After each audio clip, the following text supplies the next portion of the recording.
नमस्कार दोस्तों, आज हम बात करेंगे डाकघर की बचत योजना के बारे में। क्या आप बाजार की गिरावट और निवेश को लेकर बढ़ती उलझनों से परेशान हैं? ऐसे वक्त में सवाल सबसे ज़्यादा उठता है कि पैसा कहाँ लगाएं कि सुरक्षित भी रहे और बढ़े भी। तो चलिए आज हम आपको बताते हैं कुछ ऐसी सरकारी योजना के बारे में जो ना सिर्फ भरोसेमंद है बल्कि अच्छा रिटर्न भी देता है, और वो भी बिना किसी रिस्क के। शुरू करने से पहले अगर आप मेरे चैनल पर पहली बार आए हो तो मेरे चैनल को सब्सक्राइब कीजिए, बेल आइकन को प्रेस कीजिए और ऑल को भी क्लिक कीजिए, जिससे आपको मेरे चैनल की अपडेट सबसे पहले मिलेंगे। चलिए बिना देरी के शुरू करते हैं। सबसे पहले जानते हैं कि डाकघर की बचत योजना क्या होता है। डाकघर यानी पोस्ट ऑफिस केवल चिट्ठी भेजने की जगह नहीं है। यह सरकार कुछ ऐसी सेविंग देती है जो आपके पैसों को सुरक्षित रखती है, उस पर अच्छा ब्याज भी देती है और टैक्स में भी राहत मिलता है। चलिए एक एक करके समझते हैं। सबसे पहले डाकघर बचत खाता यानी पोस्ट ऑफिस सेविंग अकाउंट के बारे में जानेंगे।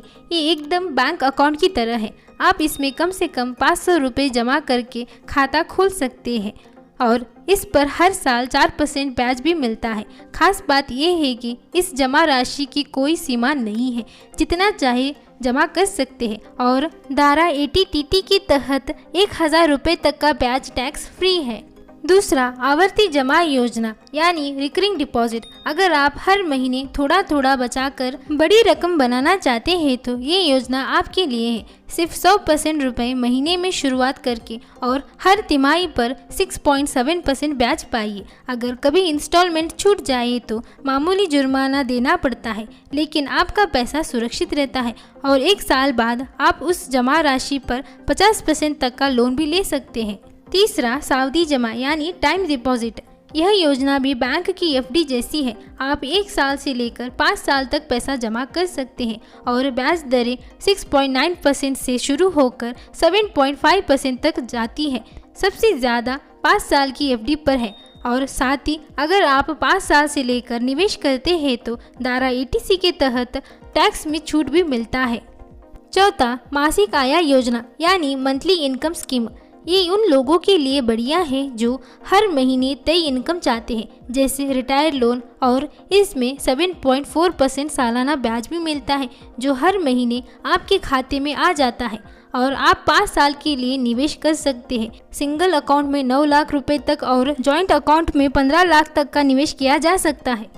पांचवा, सुकन्या समृद्धि योजना। बेटी के भविष्य के लिए ये स्कीम शानदार है। इसमें 8.2% ब्याज मिलता है जो आज के ज़माने में बहुत अच्छा है और माता पिता 10 साल से कम उम्र की बेटी के नाम से खाता खोल सकते हैं और हर साल 250 रुपये से लेकर 1,50,000 रुपये तक का जमा किया जा सकता है और मैच्योरिटी पर बेटी को पूरा पैसा मिलता है। और छठा, पब्लिक प्रोविडेंट फंड। अगर आप लॉन्ग टर्म सेविंग प्लान करना चाहते हैं तो पब्लिक प्रोविडेंट फंड आपके लिए है और 15 साल का लॉक इन होता है, लेकिन 7.5% का ब्याज भी मिलता है और टैक्स में भी पूरी छूट है और हर साल 500 से लेकर 1,50,000 तक का भी निवेश किया जा सकता है। और यहाँ जिन 6 योजनाओं की बात की गई है वे सभी डाकघर की है। पहला, पोस्ट ऑफिस सेविंग अकाउंट। दूसरा, पोस्ट ऑफिस रिकरिंग डिपॉजिट। तीसरा, पोस्ट ऑफिस टाइम डिपॉजिट। चौथा, मंथली इनकम स्कीम। पांचवा, सुकन्या समृद्धि योजना। छठा, पब्लिक प्रोविडेंट फंड। इन सभी योजनाओं पर भारत सरकार की गारंटी होती है और ये पूरी देश में, यहाँ तक कि दूर दराज के गाँवों में भी उपलब्ध होता है। तो देखा आपने, बाजार चाहे जैसा हो, डाकघर की ये योजनाएं आपके पैसों को सुरक्षित रखने और बढ़ाने का शानदार तरीका है। और अगर आपको ये जानकारी अच्छी लगी हो तो मेरे वीडियो को लाइक, शेयर, कमेंट करना ना भूलिए। मिलते हैं अगले वीडियो में। जय हिंद, जय भारत।